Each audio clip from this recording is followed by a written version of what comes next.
ایوب صاحب واقعی حالات تو اب بدل گئے ہیں. مطلب یہ جو کمپیریزن اطہر صاحب نے کیا ہے کہ ماضی کے اندر تو 14 ووٹ ادھر سے ادھر ہو گئے, پتہ بھی نہیں لگا, آج تک وہ 14 کون تھے یہ پتہ نہیں لگا.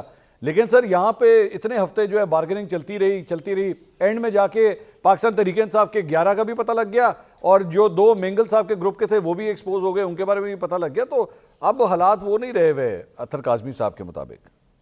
سر 11 نہیں 22 تھے جی. 11 نہیں 22.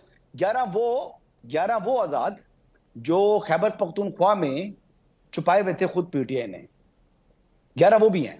اچھا, آپ جو نمبرنگ کر رہے ہیں, اور بہت کچھ ہوا, آپ کو ایسی چیز نہیں ہے یہاں پر. تو جو کچھ ہوا پس پردہ ہے اس کے آئینی ترمیم کے, لیکن بات یہ تھی کہ انہوں نے لوگوں کو استعمال کرنا ہی نہیں تھا, اور یہ کہہ رہے تھے کہ ہمارے لوگ استعمال ہوں گے, لیکن ان کے لوگ استعمال ہونے کے لیے کچھ تیار تھے.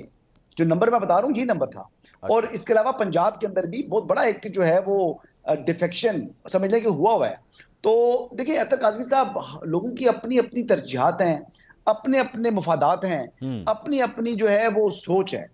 تو زبردستی آپ کسی کو نہیں کر سکتے. تو زبردستی کی خیبر پختونخوا حکومت نے, زبردستی ان لوگوں کو وہاں پر رکھا, فیملی سے الگ کر کے ان کو آنے نہیں دیا گیا. اور جہاں تک اختر مینگل صاحب کی بات کر رہے ہیں, تو اختر مینگل صاحب کے جو سینیٹر ہیں قاسم روجو صاحب, میری ان سے ملاقات ہوئی تھی جس دن انہوں نے ان سے میڈیا ٹاک کرائی تھی. اچھا, اور ان کے ساتھ بہت زیادہ بدتمیزی کی اختر مینگل نے, ان کے ساتھ بھی اور ان کے بیٹوں کی موجودگی میں ان کو بند رکھا کمرے کے اندر.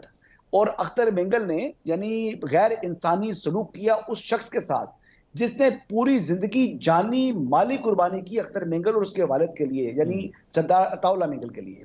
اور انہوں نے, میری جب بات ہوئی تو انہوں نے کہا جی میرا تو تعلق ہی اس کے والد سے تھا, یہ تو عمر میں مجھ سے چھوٹا ہے, لیکن اس نے بڑی بدتمیزی کی ہے میرے ساتھ بھی کی, اور میرے بچوں کی موجودگی میں کی, اور میرے بچوں کو بھی گالیاں نکالی. تو یہ اختر مینگل صاحب کا رویہ ہے, وہ فیوڈل مائنڈ سیٹ کے ساتھ اسلام آباد کے اندر انہوں نے جو سارجنٹ ایٹ آرمز ہیں ان کے ساتھ بدتمیزی کی. اچھا, اور یہ جو ایف آئی آر ہوئی ہے, یہ جو یہ اس کے وہ چشمدید گواہ ہیں جی, جو یہ واقعہ ہوا نا ان کا. تو میں نے, انہوں نے مجھے یہ تو ایف آئی آر کی پتہ نہیں درخواست انہوں نے بعد میں دی ہے, مجھے انہوں نے اسی دن بتا دیا کہ اختر مینگل صاحب یہ کیا انہوں نے. یعنی سارجنٹ ایٹ آرمز کے ساتھ بھی بدتمیزی کی, ان کو کام کرنے سے روکا اور مداخلت کی, اور ان کے ساتھ گنڈے تھے.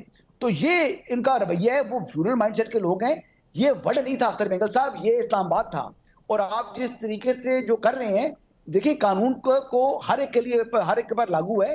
اختر مینگل صاحب خود کو قانون سے بالاتر سمجھتے ہیں. چلیں میں ذرا دوبارہ وہ واپس ٹاپک کے اوپر آتا ہوں. اطہر صاحب, اس سارے معاملے کے اندر ظاہری بات ہے اس حکومت کا جو ہے وہ ابھی پہلا سال چل رہا ہے, اور اس سے پہلے یہی کہا جا رہا تھا جی خان صاحب اندر, بشرا بی بی اندر, اور ابھی تک تو ان کی بہنیں بھی اندر, تو حکومت کے لیے کسی قسم کی کوئی پرابلمٹک سچویشن نہیں ہو سکتی.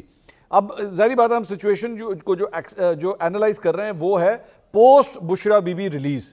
ہاں, آنے والے مہینوں کے اندر آپ کوئی بڑی تحریک, یا جس طرح حامد خان صاحب نے اعلان کیا, یا گڈا پور صاحب کی جو بات ہوئی, آپ دیکھ رہے ہیں کوئی حکومت کے لیے کوئی پرابلمٹک سچویشن آنے والے مہینوں میں بن سکتی ہے؟ دیکھیں یہ ڈیپینڈ کرتا ہے کہ یہاں سے اب چیزیں آگے کس طرف جاتی ہیں. ایک تو عدالت کا مسئلہ بھی ہے, اس میں کوئی دو رائے نہیں کہ پاکستان تحریک انصاف اس طرح ایک منظم احتجاجی تحریک کا وہ نہیں چلا سکی, لیکن جو وکلا ہیں ان کے اندر سے جو آوازیں آ رہی ہیں اس میں یہ ایک تاثر ملتا ہے کہ شاید کوئی تحریک اس طریقے کی بن سکے.